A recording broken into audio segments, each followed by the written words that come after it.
pièce entre deux producteurs qui ne sont pas producteurs, mais qui sont dans les producteurs. Qui comprend? C'est déjà pas simple. Hein, alors, je vous laisse répondre. Alors, vous vous présentez d'ailleurs, alors parce qu'il n'y a pas de Serge raison que ce soit Postigo, j'interprète le rôle de Max Bialystok, le vieux producteur, comment on pourrait le dire, roublard. Complètement. Et moi, je suis le gentil, Léo Blum, je m'appelle Benoît Coden dans la vie, et je suis le petit comptable, naïf, névrosé, timide, qui va s'acoquiner avec ce vieux renard. Et qui deviendra encore plus véreux que moi. Oui, qui apprendra bien de son maître. Oui, qu'il dépassera. Alors vous avez compris qu'on parle d'une pièce qui s'appelle Les Producteurs. Je vais remontrer. Enfin ceux qui sont là. Ah oui, là, il y a l'affiche. Regardez, hop là. Voilà. Toi, toi, toi. C'est beau ça. Bon alors ça se passe à Broadway. Je crois que beaucoup de monde connaît le sujet, puisque ça a donné lieu tout d'abord à un film signé Mel Brooks, avec quand même des acteurs qui étaient au top du top. Ah bah oui. Ça a été adapté ensuite en musical à New York, puis à Londres. En 2001, oui. En 2001. Et Alexis Michalik est venu pour nous faire la version française. Alors vous êtes arrivé comment sur ce projet l'un et l'autre? Benoît, vas-y. Et ben j'ai passé les auditions. Comme tout le monde, je connaissais déjà Alexis puisqu'on avait travaillé ensemble sur Edmond. Et puis je lui ai dit, ah là, j'ai vu les annonces là pour ton audition pour les producteurs, est-ce que je peux auditionner? Il me dit, bien sûr. Je suis ok, donc voilà, j'ai auditionné sans trop y croire parce que j'avais pas le sentiment de vraiment correspondre à un rôle en particulier dans le spectacle, mais voilà, je voulais quand même auditionner, et puis bah voilà, coup de bol, ça s'est fait, donc je suis très heureux. Il fallait chanter donc. Il fallait chanter, je voudrais être un producteur, et bah je l'ai fait. Et puis je crois que ça leur a plu. Bah, c'est le principal, puisque apparemment le résultat est que ça. Vous êtes sur scène, Bah, en tout les cas, deux producteurs. Ça nous plaît tous les soirs quand tu le chantes. Ah bah c'est gentil, oh là là. Ah bah, tout le monde est gentil, tout le C'est monde vrai. il est beau. Ça c'était Jean-Yann, ça en revanche. Oui. Ben moi, en fait, c'est d'une banalité sans nom. C'est exactement ce que Benoît a vécu. J'ai passé une audition. J'ai eu vent des auditions. J'ai envoyé mes trucs pour passer l'audition. On m'a dit, oui, viens passer l'audition. J'ai passé l'audition et puis me voilà ici aujourd'hui. Et vous connaissiez, vous, Alexis, avant ou pas? Alors, il faut savoir que moi, bien que français d'origine, je vis au Québec depuis 50 ans. Donc, c'est sûr que non, je ne connaissais pas. Je connaissais de nom parce que Edmond avait été monté à Montréal. Et je connaissais Edmond pour l'avoir aussi vu ici. Donc, je savais qui était Alexis Michalik, l'auteur. Mais je ne savais pas de quoi il avait l'air ni rien. Donc, je l'ai googlé. Ça, googlé ici. Ouais, je l'ai googlé avant de venir à l'audition pour être capable de l'identifier, savoir qui il était. J'avais aucune idée qui il était. Ah bah il est jeune, on peut dire. Ah non, mais là, ça va, je le reconnais là maintenant. Maintenant c'est bon. On l'a bien vu là. Oui, là, On l'a bien vu. Alors, l'un et l'autre, il fallait donc que vous chantiez aussi. Vous chantiez déjà au Québec? Ah oui, non, on ne peut pas faire ce spectacle-là si on n'a pas chanté depuis plusieurs années. Il faut savoir chanter, oui. Et vous aviez vu l'un et l'autre le spectacle sur scène, Londres, New York, ou j'imagine que ça a dû être monté dans bien d'autres pays. Non, moi j'avais pas vu. J'avais vu le film de 2005 qui a été donc un nouveau film de Mel Brooks adapté plus du musical cette fois-ci. J'avais déjà vu mais il y a longtemps, et puis je connaissais les musiques, j'écoutais les musiques de temps en temps. Donc j'identifiais à peu près, je connaissais pas par cœur l'histoire, les persos, les airs, les trucs, mais j'avais déjà vu le film. J'ai revu le film avant de passer l'audition. Exactement la même chose. Évidemment, on ne peut pas aimer la comédie musicale et ne pas connaître The Producers, la comédie musicale. D'autant plus c'est celle qui a été le plus primée dans toute l'histoire des comédies musicales à New York. Donc on la connaissait, mais on la connaissait un peu pareil en fait, de la même façon, c'est-à-dire de loin. Oui, on l'avait vu, on l'avait écouté, Voilà. on l'avait comme plein d'autres quoi. Mais non, moi je ne l'avais jamais vue sur scène parce qu'elle n'est plus jouée ni à Londres ni à New York depuis 2011, si je ne me trompe pas, hein, c'est quelque chose comme ça, ça a joué 6 ans. Donc voilà, alors à partir de là, non, depuis 2006. Non, depuis 2007. Ouais, c'est ça, ça joue 6 ans. Exactement. Donc à partir de là, non, moi je ne l'ai pas vu, j'ai vu le film et puis voilà. Ouais. On a vu quelques images sur internet, on peut trouver quelques tableaux de Broadway sur internet. Ouais. Ce qui est amusant, c'est qu'on parle depuis quelques minutes, mais aucun n'a raconté l'histoire, et c'est pas moi qui vais m'amuser à raconter l'histoire quand même. Ah, c'est peut-être parce qu'on ne nous l'a pas demandé en fait. Mais le mec qui interviewe, il est bête. Mon Dieu. Mais il y a pire que lui. Il y a pire que lui. Il y a nous. Ah oui, il y a les gars qui répondent aux questions. Alors, Alors, Benoît, on fait les... vas-y, parce que moi, l'histoire, j'ai jamais rien compris. Alors, vas-y, fais-le toi. Alors, sinon, c'est un jeune lion qui perd son papa. Non.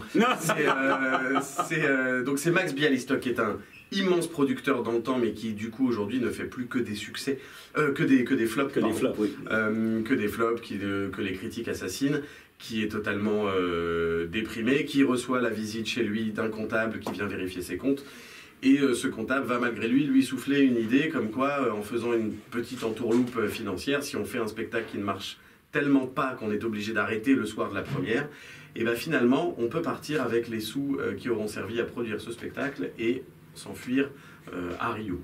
Voilà. Donc ils vont décider de trouver le pire spectacle à monter, le confier au pire metteur en scène, trouver les pires acteurs pour le jouer, en espérant faire le plus gros flop de tous les temps. Pour s'enfuir avec une coquette somme sous les tropiques. Sauf qu'évidemment, ça ne va pas se passer comme prévu, bien sûr.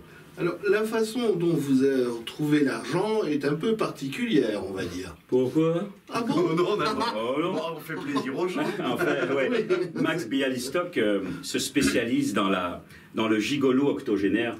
En fait, ce qu'il fait, c'est qu'il fait de tendres bises aux dames de 85 ans et plus de la communauté juive new-yorkaise. Et il joue à des petits jeux coquins et en échange, elle leur donne... Et c'est de part et d'autre accepté. Elles le savent, elles arrivent avec un chèque. Il fait merci, mais il fait avant, est-ce qu'on peut jouer un petit jeu coquin? Et là, il s'invente des jeux coquins. Et puis voilà. Et puis il fait rêver ces dames-là. J'ai l'air de le défendre, j'ai l'air d'accord avec ça. T'as l'air, oui, t'as l'air de prendre plaisir sur tout ça. Ah, ouais, mais je vais me développer une petite activité parallèle. C'est ça. Voilà. Non, mais en fait, Max, il finance ses spectacles comme ça. Il a des dizaines de vieilles dames à New York qu'il entretient par des petits jeux coquins et tout, et qui en échange lui donnent des généreuses donations. Pour pouvoir monter la tête. Mais alors, il arrive quand même une jeune fille qui a, qu'on peut pas dire qu'elle est moche, hein. Ah non, pas trop, non. Voilà. Alors, elle arrive... Elle est aussi belle que Max est véreux. C'est ça. C'est pas peu dire. Elle est d'une grande beauté. Et c'est elle qui va faire bouger tout, quoi. C'est une actrice chanteuse qui vient donc proposer ses services d'artiste au duo de producteurs Bialystock et Bloom, et qui va donc se retrouver donc à jouer dans le spectacle que ces producteurs ont trouvé à monter, qui s'appelle Des fleurs pour Hitler, qui a été écrit par un fan, un amoureux d'Hitler qui élève des pigeons sur un toit de New York qui est complètement allumé. Ça oui. Voilà. Tous les personnages sont poussés à l'extrême, hein. C'est bien de le préciser aussi. Si on veut faire rire avec Hitler, il n'y avait pas moyen de faire autre chose. Puisque on se dit quand même... Peut-on rire avec Hitler? Eh bien, la réponse est oui. Mais on rit pas aux larmes, mais... On rit pas avec Hitler, non, c'est ce que j'ai dit. Hitler. Oui, voilà, c'est ça. C'est ce qui est acceptable là-dedans, c'est que Mel Brooks a toujours aimé parodier le nazisme, et en particulier Hitler, vraiment la figure d'Hitler. Il a toujours aimé le parodier, le ridiculiser, etc. Et donc là, je trouve que c'est merveilleusement utilisé, trouver un spectacle à la gloire d'Hitler. Quel meilleur moyen que de le ridiculiser, quoi. Et de le piétiner, en fait. C'est le pied de l'humour qui écrase le Troisième Reich. Et ça, c'est super. Et d'ailleurs, quand il a reçu les récompenses, Mel Brooks a remercié Hitler. Oui, et il s'est mis son peigne ici. Il s'est mis son peigne là, et il a remercié Hitler parce que grâce à sa folie, grâce à lui, il a pu... il avait la matière pour le ridiculiser suffisamment pour en faire des choses qui ont plu et pour lesquelles il a été récompensé. On n'a pas parlé justement des interprètes qui jouent la charmante jeune fille et Hitler, donc je vais vous laisser les présenter. Moi, je peux vous... vas-y, présente David ou présente qui tu veux, en fait. Vas-y. Je vais présenter Roxane Le Texier, qui interprète Ulla Inga Hansen Benson, Jonsson, Talen, Hallen, Svaden, Svensson. À vos souhaits. Voilà. Tu sais le dire au complet? J'ai dû l'apprendre. J'ai mis 3 semaines à l'apprendre, je le dis à un moment. Mais oui, c'est vrai. Le plus dur à apprendre pour moi dans le texte, c'est un enfer. C'est fou, ça. Il n'y a aucun moyen mnémotechnique de non, c'est une chorégraphie labiale que tu dois apprendre. C'est insupportable.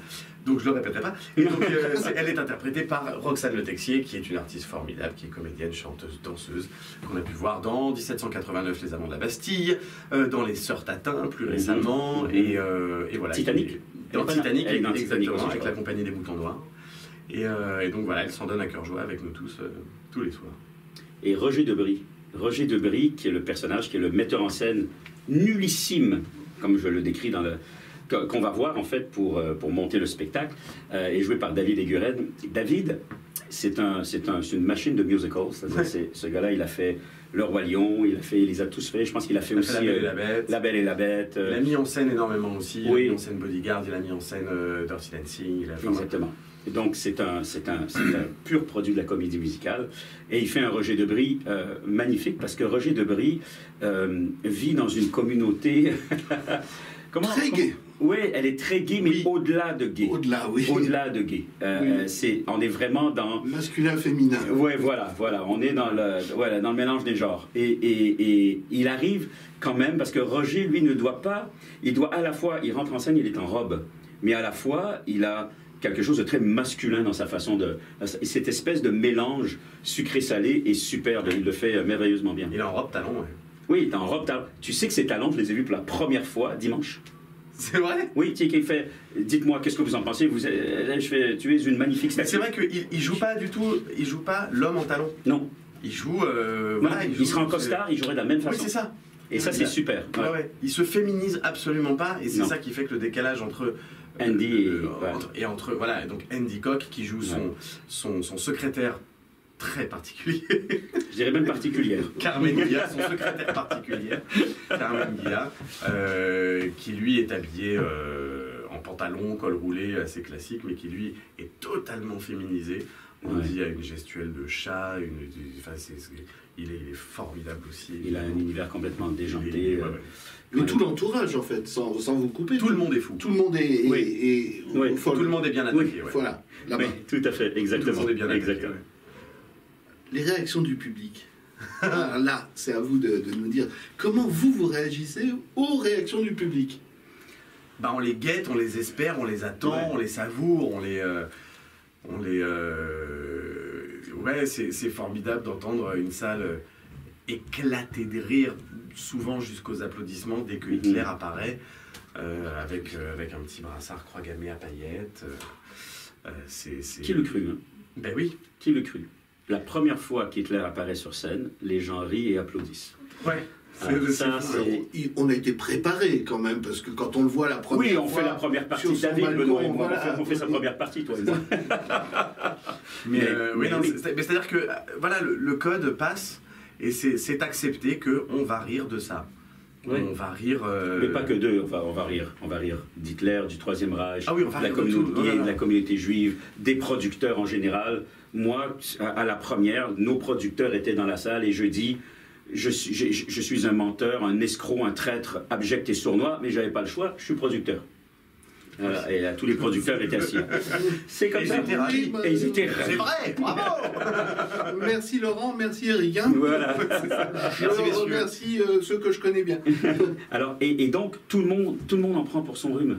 C'est ça qui est génial dans cette pièce-là. Pour son... Ah non, c'est pas ici, vous dites pas ça? Non. I'm sorry. Non. I'm sorry. Pour son grade. On dit Pour son grade ici? Oui. Tu dis pour son rhume? Ben, au Québec, on dit j'en ai pris pour mon rhume, ça veut dire j'en ai pris pour mon grade. Ouais. Ah, c'est marrant. Oui, Putain, je ouais, sais oui. pas. Vous allez voir, On quand apprend je tous les parle, en jours, c'est fait, formidable. quand je parle, vous allez voir, en dessous, il va y avoir des sous-titres Ouais. pour que vous puissiez comprendre ce que je dis. On partage la même loge la plupart du temps, je comprends rien. Je fais ah, c'est vrai, je comprends rien du tout, c'est terrifiant. Heureusement qu'on a des textes parce que sinon, voilà, on aurait beaucoup de mal à échanger avec Serge. Donc c'est deux univers totalement opposés. Bon, la pièce est arrivée, on va dire, au mauvais moment, mais au bon moment, puisque au mauvais moment, on va oublier tout ce qui est négatif, mais au bon moment, parce qu'on a envie de rire, on a besoin de rire. Et là, c'est une fontaine de jouvence pour rire. Ouais, c'est ce que énormément de gens nous disent d'ailleurs en sortant. Ils nous disent putain, mais quel bien ça fait de se marrer sans dire oh non, ça c'est pas bien, oh non, ça se fait pas, oh non, on devrait pas. Toutes les situations, les personnages, tout est poussé tellement à l'extrême. Donc tout sort de la tête de Mel Brooks, qui est un fou génie. Tout est poussé tellement à l'extrême qu'on a le droit d'en rire sans que ce soit grave ou mal ou déplacé. Voilà, tout est fait pour que voilà, on vous envoie une salade de fruits ultra sucrée, et ben régalez-vous quoi. Et tous les soirs, il y a plein de gens qui nous disent ah, ça fait du bien. Alors oui, effectivement, quand y a une petite série de saluts hitlériens qui font un peu drôle. Ouais. Et puis Hitler arrive et puis il est complètement con, donc ah oui, bah on rigole. Et puis comme une libération aussi un peu. C'est pour ça, quand c'est sorti en 68, donc 23 ans après la fin de la guerre, c'était encore bien plus présent dans l'esprit des gens.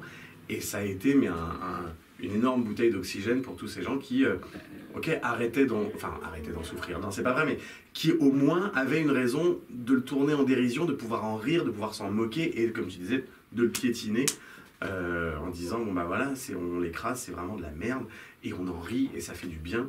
Et donc il y a beaucoup de gens qui nous disent ça le soir, et c'est un bonheur de sentir les gens éclater de rire. C'est vrai qu'à l'apparition de Hitler... Et tu vois, il y avait quelqu'un hier qui me disait, oui, mais comment... Hier, on n'a pas joué, Serge. Tu mens! Non, pas hier ici. Ah. Tu sais que j'ai une vie en dehors de toi, Benoît. Oui.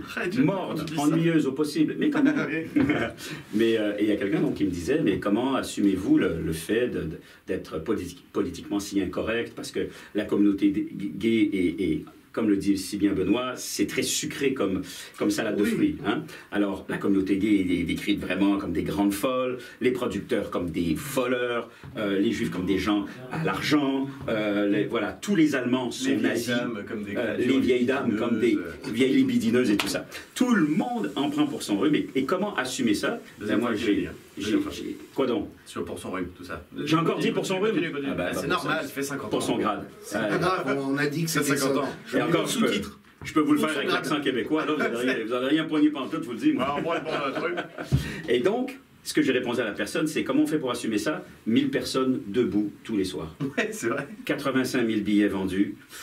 Et on n'a jamais joué devant une salle qui n'était pas pleine. Et dans 95% du temps, les gens sont debout. Alors, ça, c'est la réponse au politiquement incorrect, en fait. On va poser une dernière question. Est-ce que depuis la première représentation, et aujourd'hui on en est à la combien? 50 60e, 58, comme ça. Est-ce que c'est exactement la même chose? Ou alors ça y est, on a déjà dévié, on a trouvé des petits trucs qui font rire un peu plus, on a évolué avec le texte, avec Alexis Michalik ou... Non, le texte a eu largement le temps d'évoluer entre le premier et le dernier jour de répétition, parce que comme c'est une adaptation, Alexis avait besoin de l'entendre, qu'on le pratique, et puis parfois il nous mettait à contribution en nous disant cette vanne elle percute pas assez, peut-être essayons de trouver autre chose, ce couplet, cette phrase, ça pourrait mieux résonner, on pourrait trouver un truc, voilà. Donc ça, on a toute la période des répétitions pour l'expérimenter, puisque les répétitions se sont faites quasiment tout en public, puisqu'on avait à chaque fois des gens... Au minimum, il y avait 5 personnes.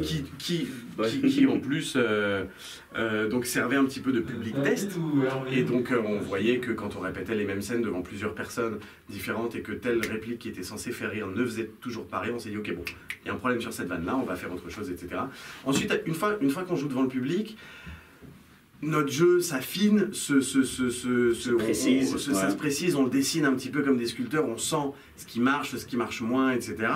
Après, le texte, lui, ne bouge plus parce que on ne peut pas se permettre de changer le texte tous les soirs, déjà. Non, et la mécanique comique de Mel Brooks est telle que c'est comme si quelqu'un disait « je joue Mozart, mais j'improvise dedans un peu ». Oui, c'est sûr qu'il va altérer. C'est sûr qu'il va... Alors, des fois, il va faire un point d'orgue un peu plus long, un peu plus court. C'est de l'interprétation. Mais il ne va pas se mettre à rajouter des barres de musique. Il ne va pas se mettre à jouer une autre mélodie. Ouais. Non. Et je pense que tout le monde, et ce qu'il y a de bien dans cette troupe, c'est que tout le monde a le respect du spectacle dans lequel il s'inscrit. C'est-à-dire qu'on respecte la partition, ce qui a été fait, ce qui a été demandé par Alexis, ce qui a été évidemment écrit par Mel Brooks. Et on s'y tient. Après, c'est du spectacle vivant. Donc la chose est organique, la chose bouge, parce que le moindrement, moi je bouge, lui il répond, il bouge, et l'autre à côté bouge. Donc c'est l'effet du battement d'aile de papillon, donc à un moment donné, le show se met à faire ça. Alors s'il y en a un qui se met à bouger beaucoup, ça risque de déséquilibrer tout. Et non, pour l'instant, le spectacle s'améliore, mais reste le même. Et puis la clé de voûte des mises en scène d'Alexis Michalik, c'est aussi le rythme. Donc on ne peut pas se permettre de prendre des temps infinis parce qu'on le sent et comme ça qu'on a envie, parce que, comme dit Serge, effectivement ça décalerait les 3 scènes qui suivent, quoi. On peut pas, on est obligé de rester un peu dans ces rails qui, force est de constater, fonctionnent plutôt bien. Ah oui, c'est tout à fait. Ouais. Donc est-ce que des Américains, enfin de la première production ou de la deuxième, sont venus vous voir aujourd'hui, ou est-ce que c'est prévu?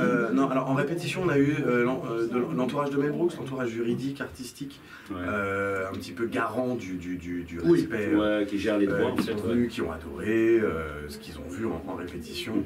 Je sais qu'Alexis nous avait dit que Mel Brooks était invité, bien évidemment, quand il veut.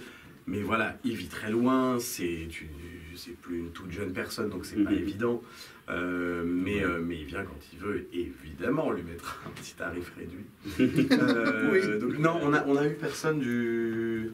Non, parce que c'est des gens qui travaillent encore énormément et qui ne peuvent pas, à mon avis... Mais on aimerait beaucoup. Ce serait pas mal. Bon, alors ça, c'est le souhait qu'on peut vous faire. Ah, Ou est-ce que chouette, vous avez autre chose comme souhait pour les semaines, les mois, les années à venir? Ben, la seule clé de voûte à tout ça, c'est des gens dans la salle, en fait. Ouais. Tant qu'il y a des gens dans la salle, il y aura ce spectacle sur scène. Et on est tributaires, aussi bien nous qu'Alexis, que les producteurs, que des gens dans la salle. Alors, tant que les gens viennent, ont envie de sortir, ont envie de rire, ont envie de voir ce spectacle, ils viennent, et en ce sens-là, voilà. Bon, j'essaierai de revenir alors. Ben oui, ça serait bien sûr. Merci à tous les deux. Merci beaucoup. Guy. C'était un On plaisir. rappelle que c'est au Théâtre de Paris. Oui, Absolument. 7 fois par semaine, du mardi au dimanche, à 20h et 16h samedi après-midi et 16h dimanche après-midi. Ça, c'est le plus dur pour vous. Jusqu'à mi-juillet. Oui, exactement. C'est... Aïe. Ben oui, officiel. c'est mi-juillet. Ouais, Oui. Ah ouais, tout à fait. Mais vous n'êtes pas à l'abri d'une année après. Oh là, ça on verra. On verra quand il sera question. Ah ouais, On sera en juillet, oui. On verra. Bah, le Roi Lion, qui est des mêmes producteurs, à mon avis, ils sont partis pour aussi... C'est vrai. 2 Bah, ans. tant que ça marche, pourquoi arrêter? Ce serait dommage. Voilà. T'es sûr. Donc continue à venir. Voilà, exactement. Merci à tous les deux. Merci Merci, beaucoup. Guy. Merci Guy.